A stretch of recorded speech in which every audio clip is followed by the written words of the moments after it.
Então, estamos começando essa live, é a live do Seminário de Cultura e Realidade Contemporânea da Escola da Cidade, e a conversa de hoje é com a Raquel Ronick. É um grande prazer ter você aqui, Raquel, como convidada para essa conversa. A Raquel tem um currículo enorme, né? É difícil eu apresentar a Raquel, mas eu vou me ater aqui a alguns pontos principais, talvez. Ela, sobretudo, a Raquel é professora titular da FAUSP, né? Ela é coordenadora do Lab Cidade, que é o laboratório dentro da FAUSP voltado à discussão, trabalho e pesquisa sobre questões urbanas, né? Foi uma pessoa muito importante no Instituto Polis, né, durante muito tempo também, relatora da ONU, do Habitat, da conferência, secretária da SEMPLA, da Secretaria de Planejamento na gestão da Erundina, tem a coluna A Cidade é Nossa, várias colunas e blogs. Enfim, a Raquel é uma urbanista com uma atuação muito forte desde há muito tempo e uma interlocutora importante nessa discussão sobre os impasses da cidade atual aqui para nós. Então, obrigado, Raquel, por aceitar o convite e por estar aqui nessa conversa. Para começo de conversa, eu queria...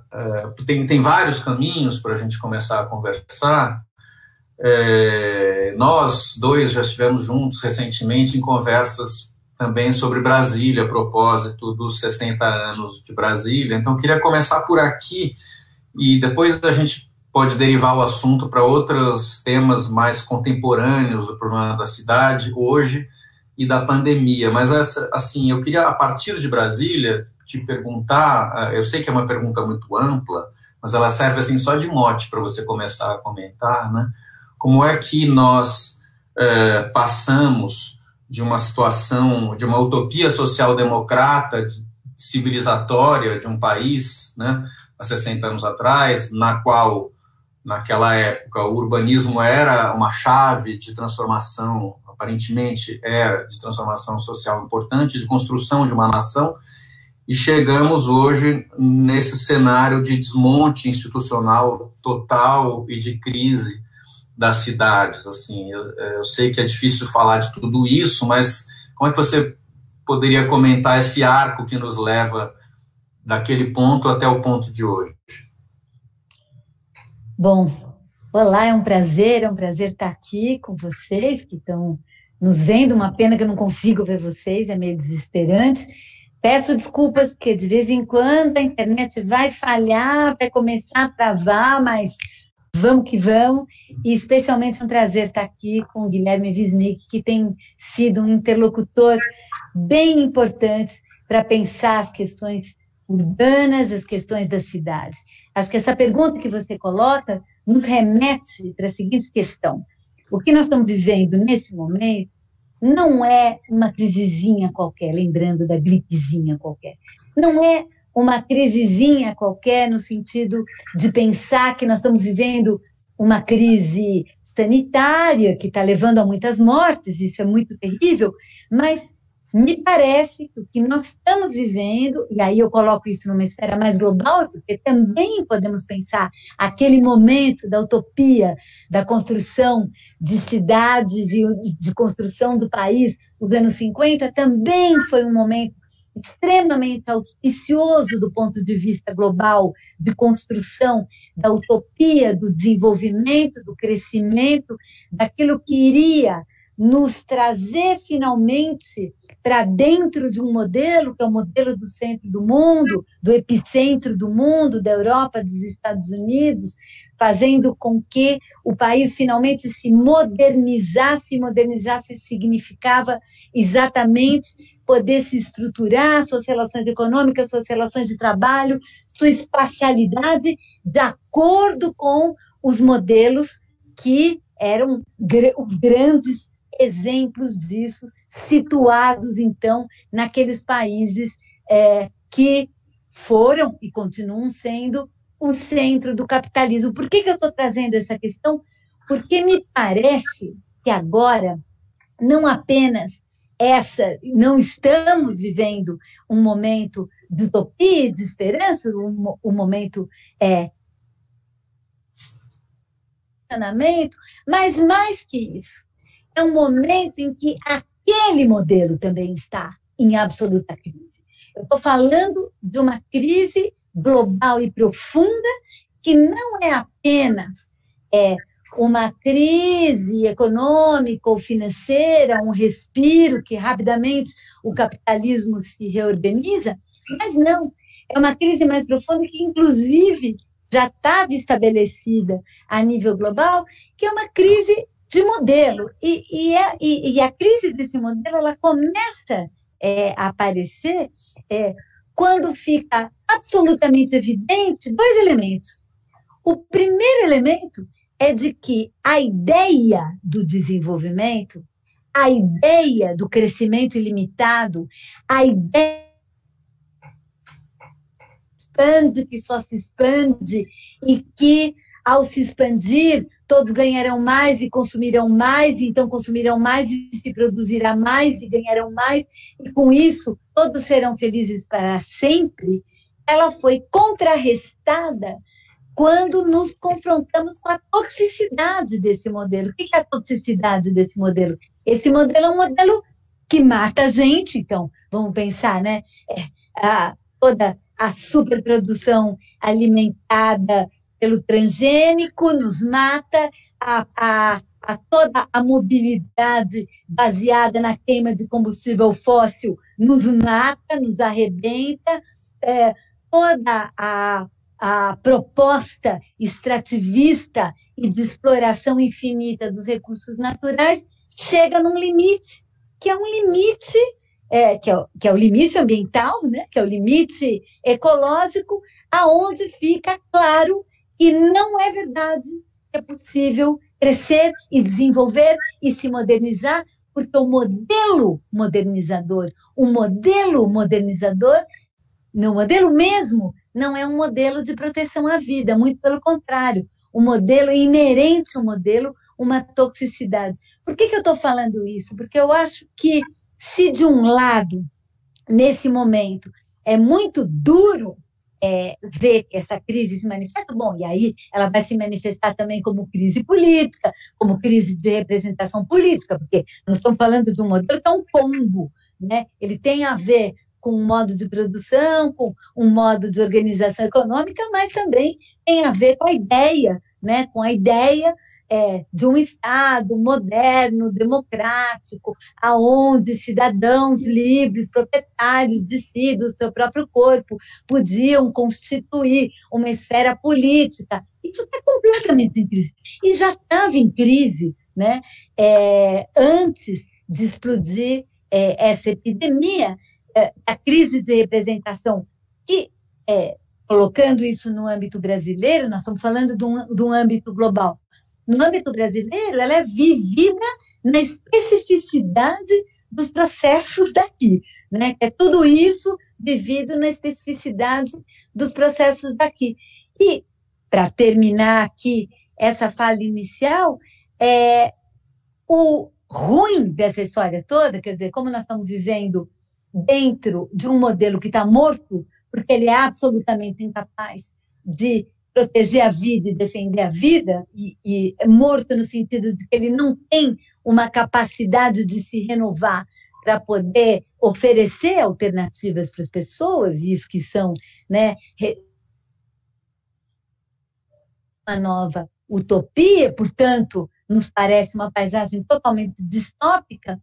Ao mesmo tempo, viver a crise é viver a possibilidade da imaginação política de um outro mundo possível, né, que se reorganize a partir das outras bases. Então, é nesse momento da distopia muito duro, porque estamos vivendo dentro de um cadáver, de alguma coisa que não tem capacidade de se renovar e viver, é que vão emergindo, né, sinais e possibilidades de se repensar o mundo, utopias, portanto, novas utopias, porque as utopias do século XIX e as utopias do século XX não nos servem mais. Uau, essa é uma resposta interessante. É, deixa eu pensar aqui uma coisa, quer dizer, porque, de alguma forma, Brasília, se mirando num exemplo do hemisfério norte, do chamado primeiro mundo, naquele momento, de fato, de alguma forma também, visto hoje, reproduzia um modelo de país colonizado que era tentar ser o que o irmão maior, ou o pai, ou o avô eram, né? E é esse modelo que você está agora sentenciando como morto, que é um modelo de modernização que tem herança, digamos assim, na Revolução Industrial, né? Como diz o Marshall Berman no livro Tudo que é Sólido Desmancha no Ar, né? Nesse livro maravilhoso sobre a aventura da modernidade, ele compara o processo de modernização com um pacto fáustico. Ele vai ao Fausto do Goethe, né, e diz que, de certa forma, a modernização e a Revolução Industrial são como um pacto com o demo, né, que você faz o pacto, ganha forças ilimitadas, mas depois o demo vem cobrar. Ele vai cobrar o que ele te deu, né, o que ele te deu em forma de força. Isso vai ser cobrado, e parece que a gente vive o momento histórico, a nossa geração, dos que estão vivos hoje, são os que estão vivendo o momento em que esse pacto está sendo cobrado. Isso os limites daquela ilusão de ampliação infinita do progresso e da economia não é mais possível. Mas com isso fica a pergunta, então, de que outro modelo poderia entrar no lugar, né? Você falou agora em novas utopias. Eu queria te perguntar, num momento tão ruim como o nosso, em que caminhos utópicos você acredita ou você aposta, né? Por exemplo, em movimentos mais horizontais, como o dos estudantes secundaristas, que horizonte você traria assim como modelo não, mas como exemplo de possibilidade de transformação? Eu acho que agora nós estamos falando de uma questão mais profunda mesmo, né? Eu acho que para a gente entender, não tem modelo, tá? Não tem fórmula nenhuma aqui, e isso talvez seja muito legal, porque nesse momento acho que nós estamos, e tenho dito muito isso, que o pós-pandemia e o pós-crise, eles durante a crise, né? E aí eu coloco a crise da pandemia e já situei essa crise como uma crise muito mais ampla, a crise do neoliberalismo, a crise da globalização. A única forma de relação dos cidadãos com o mundo é através do crescimento, do desenvolvimento, do crescimento ilimitado, né? E através da própria produção. Nesse momento, e por isso é importante a gente refletir, né? Quais são as opções que estão colocadas nesse momento de opções de transformação. Então, eu acho que é impossível a gente entender isso, inclusive trazendo isso para a arquitetura e para o urbanismo, sem pensar, sem levar em consideração a revolução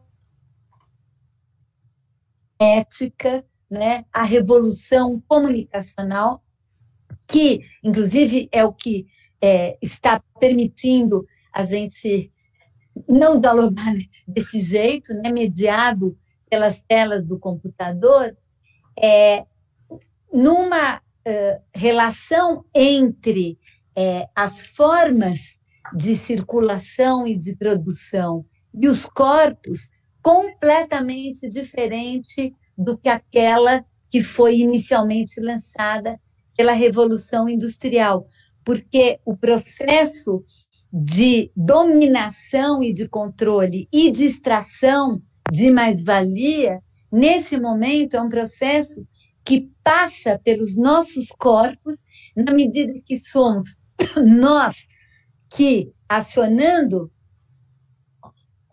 os nossos aparatos eletrônicos, nossos computadores e nossos smartphones, somos nós que vamos gerando os dados, as informações e impulsionando os processos de circulação e consumo através do nosso próprio corpo. Então, aquela ideia muito presente na Revolução Industrial, né, o impacto da Revolução Industrial sobre a organização humana e sobre a organização da cidade, no momento em que entram as máquinas, entra nesse momento num estágio mais profundo, num estágio onde não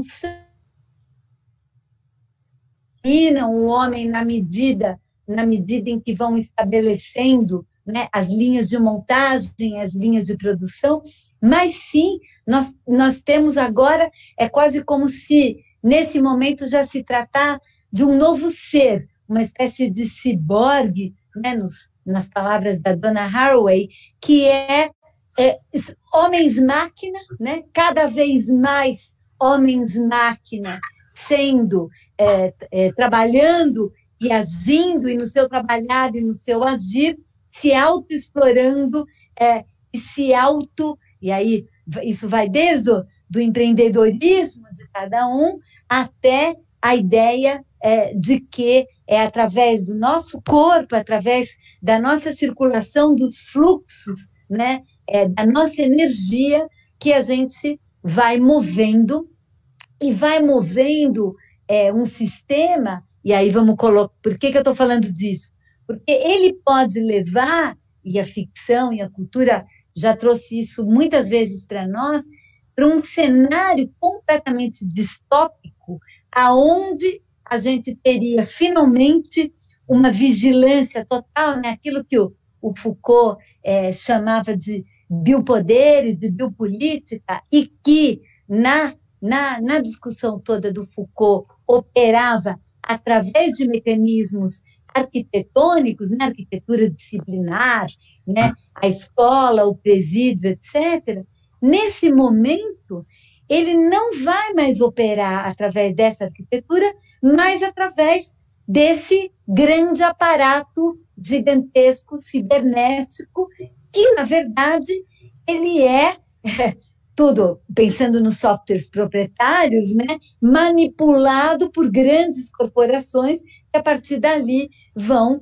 ganhando recursos, ganhando dinheiro e nos explorando. Então, a gente estaria falando de um modelo mais profundo de exploração e de controle, aonde não seria mais necessário uma esfera pública, um espaço público, um lugar de negociação, um lugar de mediação de conflitos, né?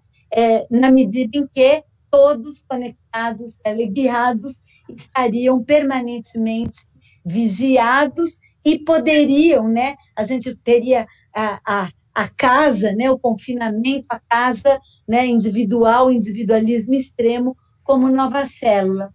Só que esse cenário distópico, ele é negado e contrarrestado pela realidade concreta das formas em que a gente está estabelecendo para poder resistir, para poder subsistir.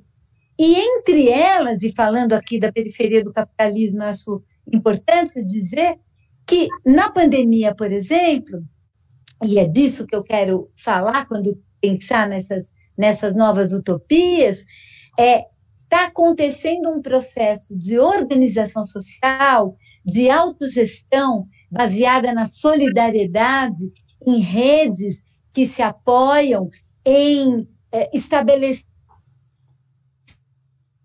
agendas em comum, de estabelecimento de outras relações com a própria segurança alimentar, com o modo de produção e circulação dos alimentos para garantir a vida e proteger a vida. Eu estou falando de iniciativas da própria cidadania de auto-organização, que estão mostrando para a gente outras formas de estabelecer relações entre si, com o território, com o espaço, e que, a meu ver, apontam para perspectivas utópicas, né, de estabelecimento de relações mais, sim, horizontais, comunitárias, comuns, enfim, relações muito menos submetidas, né, às estruturas, inclusive a essa grande estrutura hierárquica que é o Estado, né, que representa sindicatos, essas formas que corresponderam, digamos, ao modo de organização predominante do final do século XIX até o final do século XX. Eu acho que isso tudo, nesse momento, está em questão, e nas experiências concretas de autogestão, de auto-organização, de proteção solidária, e a gente está vendo muito isso acontecer aqui na cidade de São Paulo, em vários lugares do Brasil, isso é impressionante. Isso, claro que nesse momento isso não se constitui ainda numa força política, não se estabeleceu os espaços de convergência e articulação dessas experiências, mas essas vivências são vivências que transformam muito as pessoas, a prática das pessoas e a posição delas no mundo. Eu acredito muito que isso hoje vai apontando, né, para outras questões, para outras formas de organização. Legal. Deixa eu, a partir disso que você respondeu agora, eu vou compartilhar com você um pouco um sentimento que eu fui tendo nos últimos anos, que me trouxe percepções e dúvidas em relação a essas questões, para retomar a conversa aqui. 2013, para mim, além de ter sido o ano que foi, né, por todas as razões, das manifestações no Brasil, mas também foi o ano em que eu fiz a curadoria da Bienal de Arquitetura de São Paulo, que você se lembra, e naquele ano, a Bienal que nós fizemos foi uma Bienal muito ativista do espaço público, né? Uma Bienal que deixou o pavilhão da Bienal e o Parque do Ibirapuera e se instalou na cidade, em diversos espaços conectados pelo metrô, e trouxe muito essa discussão. Então, para mim, eu que até então era muito mais alguém que atuava na crítica da arquitetura, com livros sobre Lúcio Costa e Paulo Mendes da Rocha e tal, depois de 2013, passei a ter uma atuação mais próxima do seu campo, né, que é a discussão da cidade e do espaço público. E o que eu vinha sentindo sempre a partir dali, isso muito também no impacto de junho de 2013, eram os movimentos, e são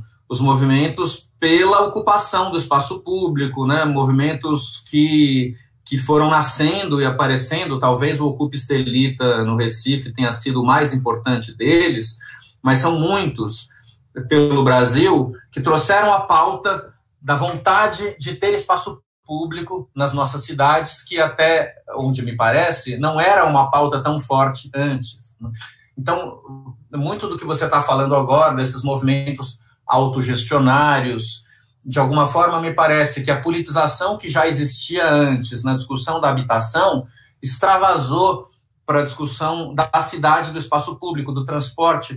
Isso nos deu um sentimento, né, de que a sociedade brasileira estava e está amadurecendo para a percepção da cidade e dessas questões.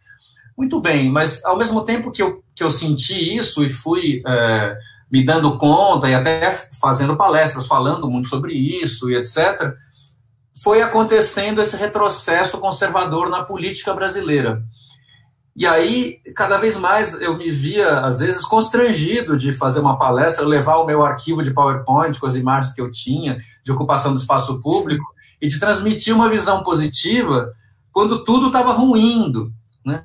Então, eu trago isso para você um pouco para compartilhar esse sentimento e perguntar como é que pode essas duas coisas opostas acontecerem ao mesmo tempo. De um lado, parece que há um amadurecimento da sociedade civil em relação a essas questões, e de outro, um recrudescimento tão forte na política. Como é que você vê isso? Eu acho que foi importante você trazer 2013 para cá, né? Porque é um marco. Eu também considero 2013 um marco muito importante, aonde diversas diversos movimentos que estavam acontecendo de forma fragmentada, justamente estabeleceram um espaço muito momentâneo de articulação e convergência na rua, né, tomando a rua e afirmando a rua. Estou falando do início de 2013, e 2013, a meu ver, e a gente acabou de fazer uma banca de qualificação de doutorado de um orientando seu, do Roberto Andrés, que justamente está discutindo, né, esse tema, ele e muitas outras pessoas discutindo esse tema, colocou sobre a mesa e sobre a agenda questões que não estavam sendo colocadas anteriormente, né? A gente tem uma luta importante histórica contra a desigualdade no Brasil, muito importante, e uma história de movimentos sociais que lutam contra a desigualdade e pela democracia e pela inclusão. A gente tem uma história de construção desses movimentos, sobretudo no processo de redemocratização, mas 2013 colocou inquietações sobre a mesa do tipo: estamos diminuindo a desigualdade no campo, né, das condições de consumo, etc. Estamos ampliando o espaço democrático no sentido da universalidade do voto, da possibilidade, né, de eleger plenamente os governantes e as instituições, digamos, funcionarem, né, todos dos pesos e contrapesos, né, entre executivo, legislativo e judiciário, mas nós temos um modelo de organização da sociedade e da política que é absolutamente racista, que é absolutamente e imanentemente presente uma violência dirigida contra, especialmente, certos corpos, né, racializados, negros, os pretos, as pretas. Eu estou falando disso aqui. Modelo patriarcal, que também está baseado numa série de violências e explorações. Nós temos uma dimensão pública da vida e da cidade que nunca funcionou e não funciona. Quer dizer, quando a gente está falando de dimensão pública da cidade, estamos falando de transporte público eficiente, com qualidade acessível para todos. Estamos falando de uma vida plena na cidade, com a plena capacidade de usufruí-la, coisa que não aconteceu, que nunca vivemos, e que essas várias pautas se colocaram, falando: não, queremos vivê-la num momento justamente em que o país, embora crescendo, embora distribuindo renda, embora incluindo e ampliando acesso, principalmente aos mais jovens, né, ao estudo, à possibilidade de crescer, isso é muito importante. Apesar de tudo isso, ainda e não existe carreira solo nesse mundo, nesse planeta, nós estamos falando de processos globais. Naquele momento também estava penetrando muito forte, penetrou nos anos 90 e no início dos anos 2000, todo o neoliberalismo, a financiarização e a tomada, né, da gestão das nossas decisões de investimentos e de políticas por setores econômicos que alguns que historicamente estiveram presentes e dominaram, né, então, os grandes empreiteiros, todos o setor, os contratistas, os concessionários dos serviços públicos. Então, quando o MTL falava não são apenas 20 centavos, é todo um modelo de exploração do transporte como negócio que não atende às necessidades da população e o poder que isso tem dentro das tais instituições que funcionam. E a incapacidade que tivemos até hoje de reinventar essas instituições para que elas funcionassem. Claro que isso, naquele momento também, e com a Lava Jato, e a forma como a Lava Jato conseguiu ir construindo uma narrativa, chamando de corrupção, né, todas essas mazelas que sinceramente, a questão da corrupção diante de uma política urbana construída para gerar rentabilidade para os setores, né, que tem na produção da cidade o seu negócio, isso é que é o grande problema, é aí que foi, né, todo o dinheiro e todo o processo que, digamos, não de fato ampliou as nossas condições urbanísticas, mas na narrativa exatamente desses mesmos poderosos, de que isso se tratava de corrupção, temos que pôr os corruptos na cadeia, corrupção é o PT, e transformando toda essa energia questionadora desse modelo numa energia para excluir o PT da cena política, o público, por movimentos, né, como MBL, Vem Pra Rua, etc., que vão depois desembocar no bolsonarismo, que nesse contexto, né, nada mais é também essa reação conservadora, nada mais é também que uma resposta fascista e conservadora, né, para manter o status quo do ponto de vista econômico e impedir que os movimentos de transformação reais,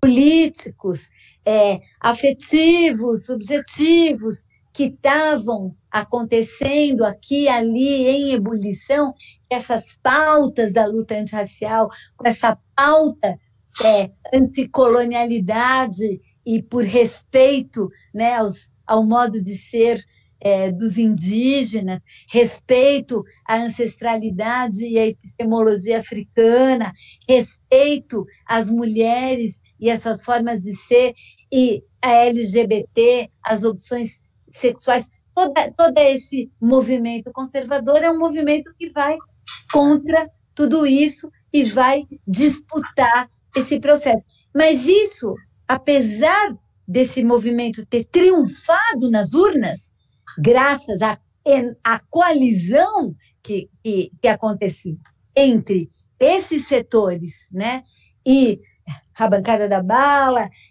todos os setores que se estruturam em torno da linguagem da violência, o conservadorismo moral, que muito protagonizado por alguns tipos de cultos e igrejas evangélicas, absolutamente aderente à ideia, né, da prosperidade, do consumo, etc.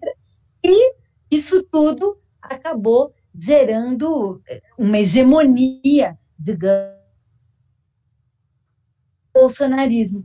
Mas isso significa, remetendo à tua questão, Guilherme, que aqueles movimentos, aquelas experiências que começaram a acontecer de diversos níveis, quando a gente pensa, sei lá, uma luta como a luta do Parque Augusta, não é só uma luta para ter um parque lá numa região que tem pouca área verde, aliás, uma região até privilegiada da cidade, né? Por isso até teve muita gente que desprezou essa luta. Imagina, um parque numa área tão central, que já é tão boa, mas tinham outros componentes nessa luta, outros componentes importantes, que estão presentes ainda na disputa de como esse lugar vai, e que vai ser desse lugar, como ele será.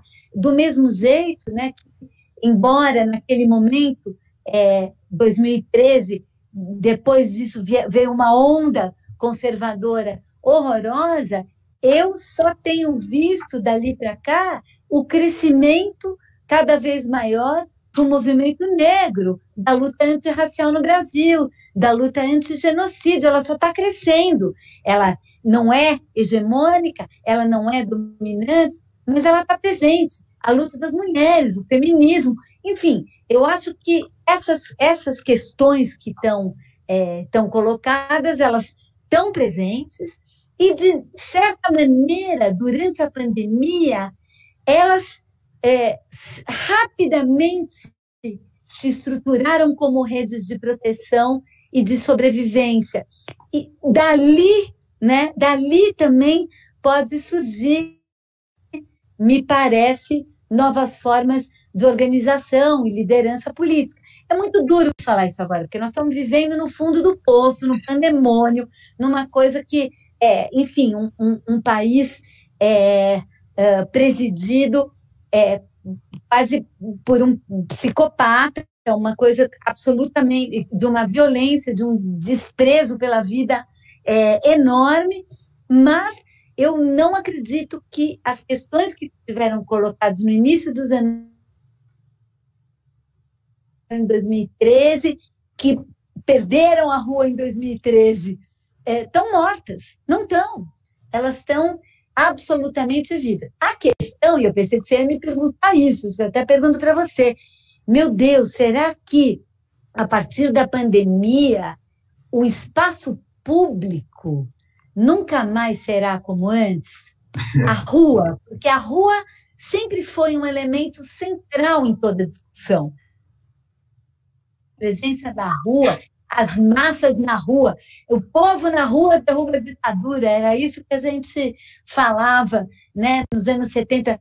Será que não vamos mais ter as aglomerações na rua, as multidões? Será que não vamos mais ter cidades das multidões? Será que nós vamos viver outro tipo de experiência de publicização? Essa eu acho que é uma questão, porque realmente há uma incerteza se em algum momento será possível ou não retomar isso. É verdade, essa é uma questão crucial e terrivelmente o que parece é que hoje a rua está sequestrada pelos bolsonaristas também, né? Porque são os que querem ir para a rua, eles não têm medo da gripezinha, né? Eles vão de carro, inclusive, eles fazem essas manifestações horrorosas de carro. Então, assim, todo mundo que tem um mínimo de apreço pela vida e pelo outro não está indo para a rua, né? E eles vão, então eles sequestraram até a rua nesse momento, e a rua que é tão importante nesses processos de transformação política. Agora, com tudo que está aparecendo de horrível sobre o governo, né, com a saída do Moro e tudo isso, era a hora das ruas estarem cheias, e não é possível. Então, assim, além disso, a gente fica tendo que amargar essa situação, mas a sua pergunta está para além disso, né? De fato, eu me lembro que quando eu estudei arquitetura na FAO, USP, nos anos 90, foi quando a minha graduação aconteceu, naquela época estava aparecendo toda uma discussão sobre essa questão. Tinha muitos textos que a gente lia que diziam que o espaço público ia morrer, porque tudo ia fluir para o mundo virtual, né, que o novo espaço público era a tela do computador, e que os serviços de entrega delivery iam substituir a necessidade do encontro físico, e tudo isso. Vários autores catastrofistas, tinha uma espécie de catastrofismo eufórico de muita gente, de dizer que é isso mesmo, a cidade agora vai ser uma coisa arcaica, né, o espaço físico não vai ter mais razão de ser e tal. E eu estudava arquitetura e ficava deprimido, pensando, nossa, eu estou estudando uma coisa que não vai ter mais, né, que não vai fazer sentido e tal. E depois o que nós vimos é o contrário, né? Nada daquelas previsões vingou naquela época, pelo menos até hoje, é o contrário, né? A rua ficou muito forte, os movimentos de Occupy pelo mundo, as primaveras, mesmo toda a discussão da internet, né, até 2019, pelo menos, a internet não parecia ser um inimigo da rua, ao contrário, havia grandes, inclusive, associações em que, através de aparatos de telefonia móvel, você podia ir para a rua, marcar encontros, fazer manifestações.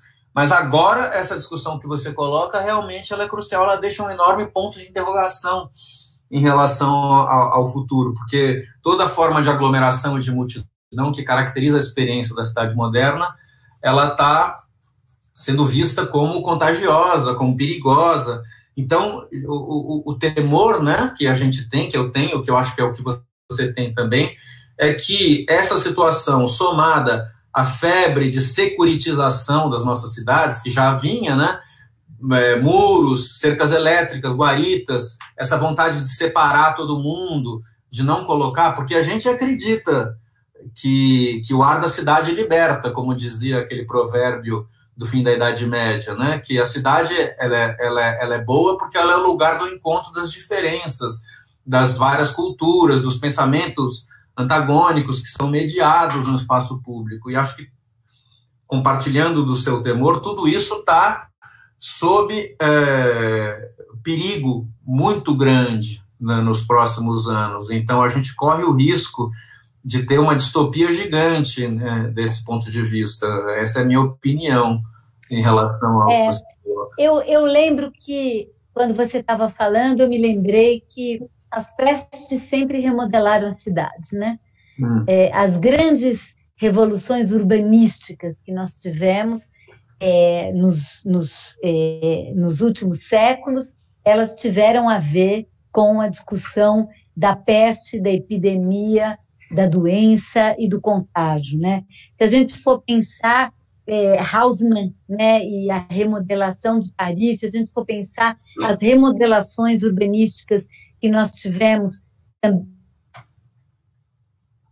em São Paulo, que implicaram em destruição de pedaços inteiros da cidade em nome de uma nova arquitetura que seria a arquitetura da higiene, né? A arquitetura que impediria a morte através da peste, e com isso, né, se construiu uma nova paisagem burguesa que espelhou uma reorganização também dos modos de produção do espaço naquele momento.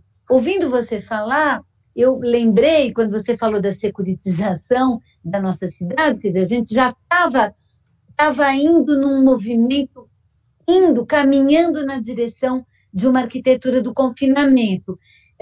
De certa maneira, o shopping center, se você comparar o shopping center com a rua comercial, e especialmente com as praças comerciais, com os mercados, né? O que é a Jam el Fna, lá de Marrakech, com encantador de cobra, vendedor de tudo, todo mundo no meio daquela praça, né? Que é ao mesmo tempo mercado, ao mesmo tempo espetáculo, né?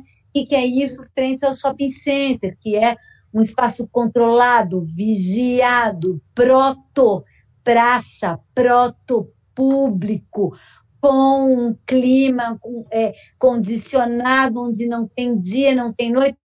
De certa maneira, ali a gente tem um ensaio de arquitetura do confinamento e da vigilância, mas que também representa, porque o shopping center é o primeiro produto, do ponto de vista arquitetônico, de uma nova relação entre o capital e a produção da cidade, que é o complexo imobiliário financeiro. O shopping center não é um espaço comercial.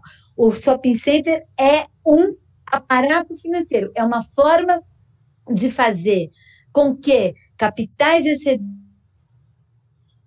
na esfera financeira consigam, né, extrair do espaço construído rentabilidades sob a forma de juros permanentemente. Então, a gente ganha esse cenário que você foi falando, ele foi se transformando e ele foi basicamente em nome da ideia da segurança, o inimigo, que pode ser o terrorista, que pode ser o pobre, que pode ser o preto, um inimigo. Ali é um lugar onde não vai ter o inimigo. Quando a gente chega agora na pandemia, o que complexifica a história é que o tal do inimigo sou eu mesma, eu contagio o outro. Com o meu corpo, eu contagio o outro. O meu irmão, o meu vizinho, qualquer um contagia o outro. Então, ficou muito mais difícil estabelecer quem é de dentro e quem é de fora. Ficar estabelecida entre os conectados nas telas, como nós, que podemos continuar trabalhando através do teletrabalho, que podemos continuar em casa e recebendo salário e trabalhando por essas interfaces, e o outro, todo conectado, sem software, sem ter qualquer possibilidade de ter um lugar dentro desse espaço, a não ser o lugar que é isso, a uberização, né? Aquele que leva e traz, que a única coisa que ele vai poder fazer é fazer essas conexões entre os pedidos e os processos de circulação mediados por ali, é ali que vai ficar numa situação completamente precária. Talvez vai ser essa, né? Talvez isso vai, digamos, mostrar uma reorganização, de novo, da cidade e da arquitetura, e uma reorganização das próprias formas de produção. Mas o que eu quero colocar aqui é que essa questão não está definida. Ela está em aberto. E vai caber a nós, que estamos vivendo esse momento, procurar dar a resposta a isso no sentido de qual é essa nova forma, qual é essa nova relação e que papel vai ter a arquitetura e o urbanismo dentro disso. Com certeza, e eu comecei falando ali, com certeza não é através da afirmação dos velhos índices e paradigmas e do urbanismo, digamos, hegemônico. Com certeza não será através disso. Com certeza nós vamos ter que pensar de que forma a gente constrói outras territorialidades, o que eu estou chamando, eu acho, de que forma a gente constrói paisagens para a vida, e não mais paisagens para a renda, que é o que construímos até agora, né? De que forma construímos paisagens da vida para que a vida possa continuar existindo sobre o planeta e florescer. Eu acho que esse é o nosso momento e, de novo, acho que o fato dessa pergunta não ter resposta não é ruim, é bom, porque nos permite abrir e soltar radicalmente a nossa imaginação e a nossa praxis nessa direção. Legal, bonito, muito, muito forte essa defesa que ao mesmo tempo é aberta, né, que você faz agora, porque agora também, enquanto você falava, eu ia pensando, talvez, né, o modelo mais antigo na civilização ocidental que nós temos para a ideia de espaço público, antigo no sentido de tempo mesmo, é a ágora grega, a ideia da praça como lugar da política, né? Depois ela é remodelada na Idade Média pelo espaço do mercado, que você trouxe aqui como esse lugar da mistura e da troca, e na modernidade como esse espaço da multidão baudelairiano, né, do flaneur, que está circulando entre as diferenças e que, portanto, de alguma forma, esse espaço do encontro das diferenças é, modernamente, o paradigma de um espaço público democrático. A distopia, no momento atual e futuro, seria meio essa que você construiu agora, que é o espaço da cidade como um lugar residual, ocupado apenas pelos precarizados que circulam entregando coisas e levando gente num espaço que não é mais dotado de criatividade, de potencialidade, né, como historicamente foi. E o que você disse agora é que é o contrário disso, que a gente tem que batalhar para encontrar novos meios e novos modos de revitalizar esse lugar da calçada e da rua com outras formas de ocupação que também já não são mais o baudelairiano, né? É outra coisa que vai ter que ser inventada a partir de agora. Esse é um grande desafio para todos nós que estamos vivendo e pensando agora nesse momento. E você sabe, eu acho que estamos, nós, na periferia do capitalismo, no Brasil, na América Latina, na África, em alguns países asiáticos também, de certa maneira, embora numa coisa trágica, porque a gente tem menos recursos, menos estrutura, menos infraestrutura para vencer tudo isso, e ainda por cima estamos vivendo essa enorme crise política, mas a gente tem uma história e a maior parte da população tem uma história que a professora Silvia Raimundo, também vou usar uma frase dela, da banca de qualificação de uma orientanda minha também essa semana, e ela foi da banca, da Silvia Lopes Raimundo, ela fala, usando as palavras, né, de uma liderança importante do movimento negro, dos coletivos culturais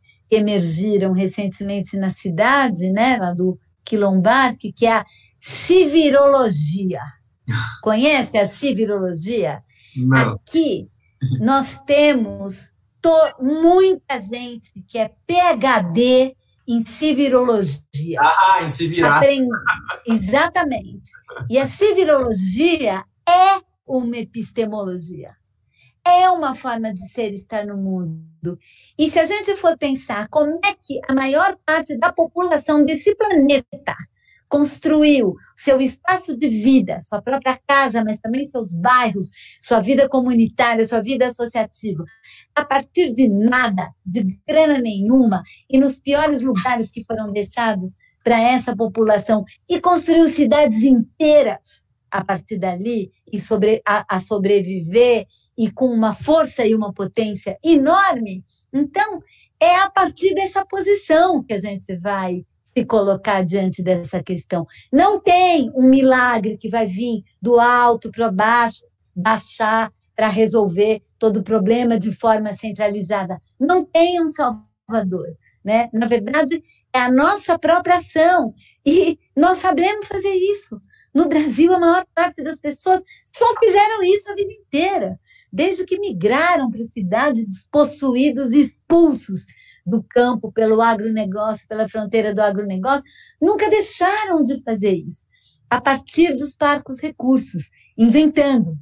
Claro que nesse momento o que a gente tem que fazer é disputar os recursos do Estado, que são públicos, para que realmente apoiem essa produção, que é essa produção de baixo para cima. Aí sim, não queremos políticas públicas que chegam de Marte e impõem padrões, e acho que o exemplo claro é da política habitacional, que nega o território como ele é e propõe conjuntos habitacionais, né, que não tem absolutamente nada a ver com o modo de organização e de vida da população. Então, é outra coisa.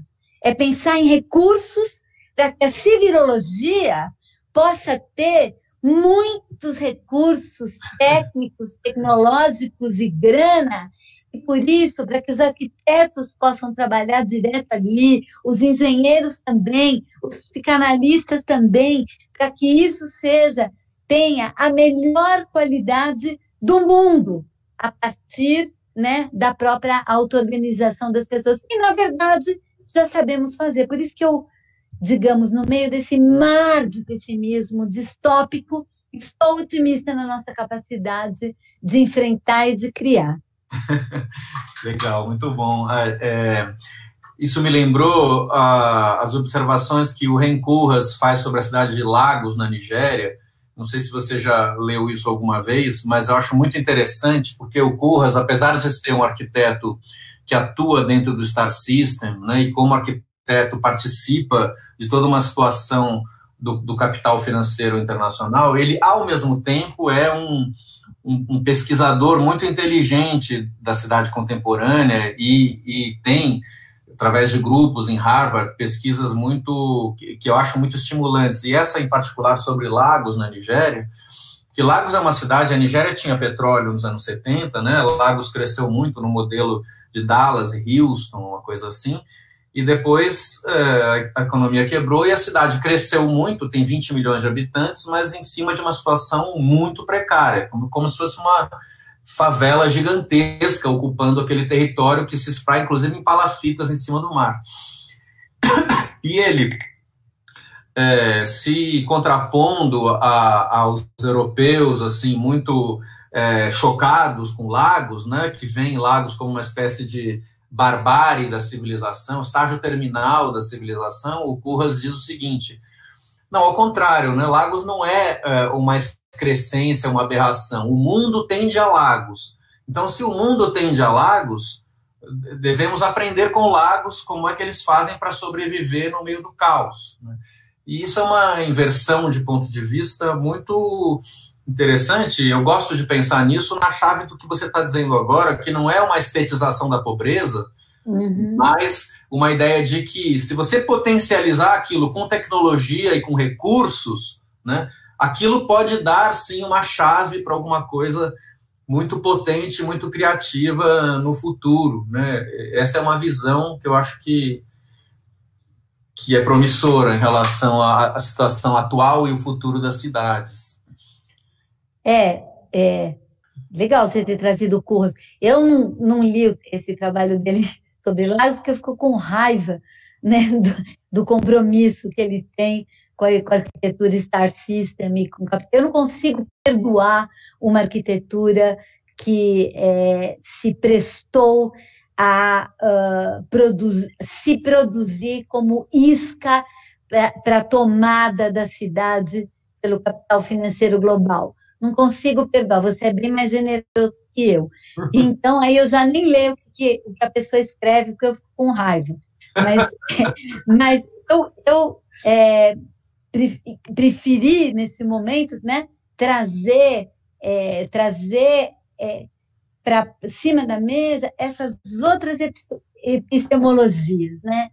Trazer essa leitura da cidade, esses repertórios acumulados, repertórios do fazer, repertórios do ser, repertórios do sobreviver, que foram construídos, né, e foram se acumulando ao longo do tempo, esses conhecimentos absolutamente desprezados, né, pela academia, pela ciência, pelo poder, como coisa porcaria, ilegal, que não serve para nada, coisa de preto, coisa de pobre, coisa desqualificada, ignorante. Eu acho que se a gente começar a prestar atenção nessas outras formas de pensar, de ser, de fazer, a gente vai encontrar aí uma potência muito grande de possibilidade de reconstrução, porque eu estou absolutamente preocupada nesse momento, não com, eventualmente, os subúrbios rurais nos quais vai se confinar os ricos, os milionários, numa arquitetura dispersa e conectada por computador. Eu estou preocupada com a maior parte da população, como é que ela vai viver, e talvez a gente consiga, nesse momento, construir territórios liberados, libertados da submissão ao extrativismo do capital e, a partir dali, exatamente,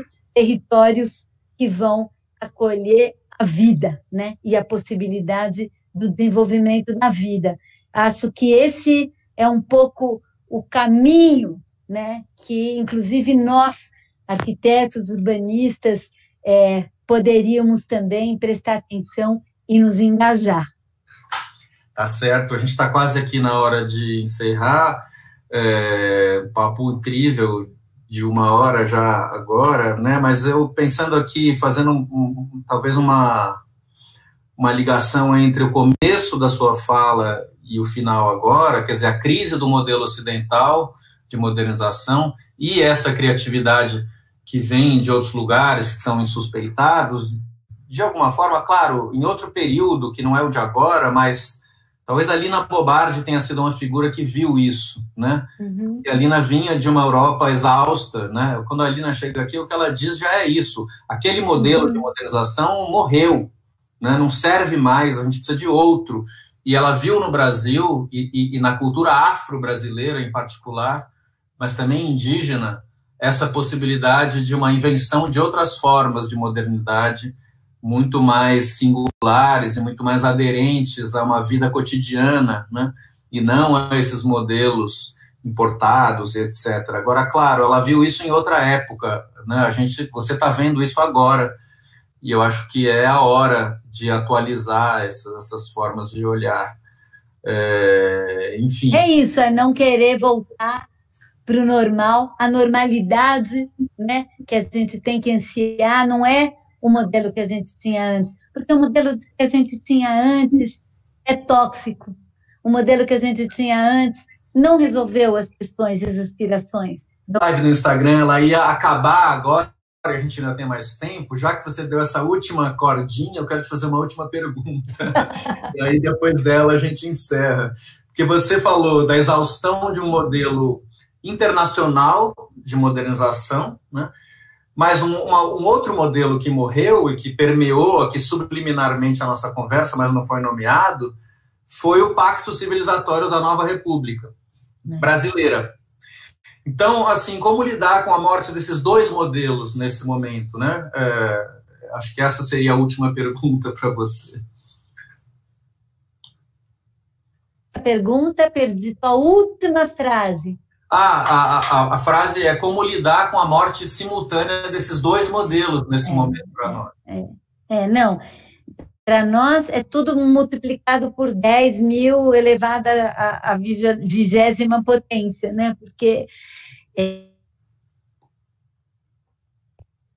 por mais que a gente critique, né, a experiência que nós tivemos em anos recentes, evidentemente que a experiência democrática que a gente teve, o processo que a gente teve de diminuição da desigualdade, de inclusão, tudo isso, nesse momento, né, seria muito mais importante, pela sua perspectiva, inclusive humanista, né, enfrentar uma pandemia assim. Mas, por outro lado, se a gente for pensar que esse pacto da Nova República implica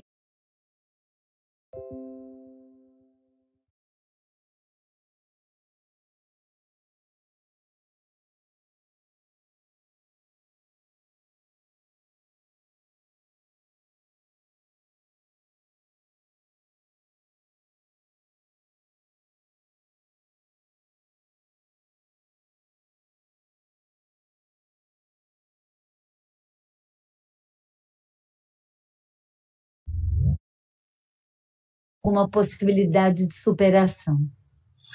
Maravilha, Raquel. Brigadíssimo. É preciso estar atento e forte, não temos tempo de temer a morte, né? Te agradeço muito essa conversa, acho que os alunos da Escola da Cidade também, e boa estadia aí em Aiuruoca para você. A internet funcionou até o fim, vamos comemorar.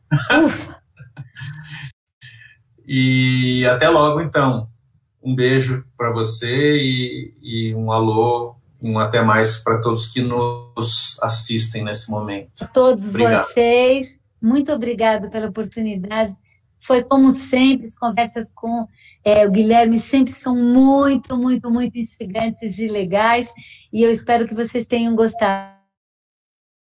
Eu agradeço muito à Escola da Cidade, esse convite ao IAB de ter colocado isso na sua programação. Super. Exatamente, maravilha. Muito obrigado. Tchau.